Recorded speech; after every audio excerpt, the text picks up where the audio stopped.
ଆଜ୍ଞା ହଁ ସବୁ ହଁ ହଁ ହଁ ଡାକୁନାହାନ୍ତି ମୁଁ ପଠେଇ ଦେଉଛି ଡାକନ୍ତୁ ଆଜ୍ଞା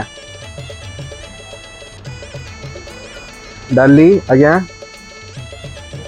ଆଜ୍ଞା ଏବେ ଡାଲି ଗୋଟେ 10 କିଲୋ ଗୋଟେ ଚାଉଳ 10 କିଲୋ ପ୍ୟାକିଂ କଲୁ। କ'ଣ ଭାଇନା ଆପଣଙ୍କ ନମ୍ବର ସେତେବେଳୁ ଲଗାଉଛି ନମ୍ବର ଜମା ଲାଗୁନି। 2 ଦିନ ଆଉ ରହିଲା ପୁଣି ବାହାଘର ଯେତେବେଳେ ଯାଏଁ ଚିଠା ଦେଇଥିଲି ସଉଦା ଘରେ ପହଞ୍ଚିଲାନି। କୋଉ ନମ୍ବର ଲଗେଇଥିଲେ ଆପଣ? ଆପଣଙ୍କର ଲାଷ୍ଟକୁ 440 ଯେଉଁ ନମ୍ବରଟା ସେଇ ନମ୍ବରଟା ଲଗାଉଛି। ସେଇଆ ହେଇଛି ଆଉ ମୁଁ ତ ସିମ୍ 1 ରେ କଥା ହଉଥିଲି ଆପଣ ସିମ୍ 2 କୁ କଲ୍ କରୁଛନ୍ତି ସେଥିପାଇଁ ଲାଗିନି ନଟ୍ ରିଚେବଲ୍ ଦେଖଉଥିବ। ଭାଇନା ଆପଣ ଏବେ କେଉଁ ଯୁଗରେ ଅଛନ୍ତି? ଏବେ ବା ସିମ୍ 1 ରେ କଥା ହେଲେ ସିମ୍ 2 ରେ ଫୋନ୍ ୱେଟିଂ ଆସିଲାଣି। ଟେକ୍ନୋଲୋଜି ବହୁତ ଆଗକୁ ଗଲାଣି। Dual sim dual active technology ଆସିଗଲାଣି।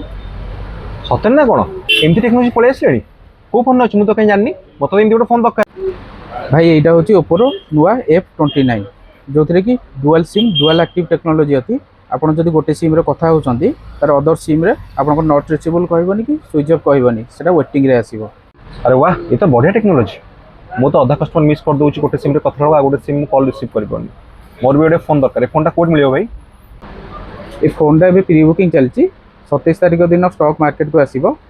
ଆପଣ ଚାହିଁଲେ ଆପଣଙ୍କ ନିକଟସ୍ଥ ମୋବାଇଲ ଦୋକାନରୁ 27 ତାରିଖ ଦିନ ପରଚେଜ୍ କରିପାରିବେ। ହଉ ଭାଇ ମୋର ବି ଗୋଟେ ପ୍ରି ବୁକିଂ ଆପଣ କରିଦିଅନ୍ତୁ। ମୁଁ ବି 27 ଦିନ ଦୋକାନ ଯାଇ ଗୋଟେ ଫୋନ୍ଟେ କିଣିଦେବି। ଆଉ ଆସନ୍ତୁ ଆପଣ ସୌଦାଟା ବନେଇଦେବା।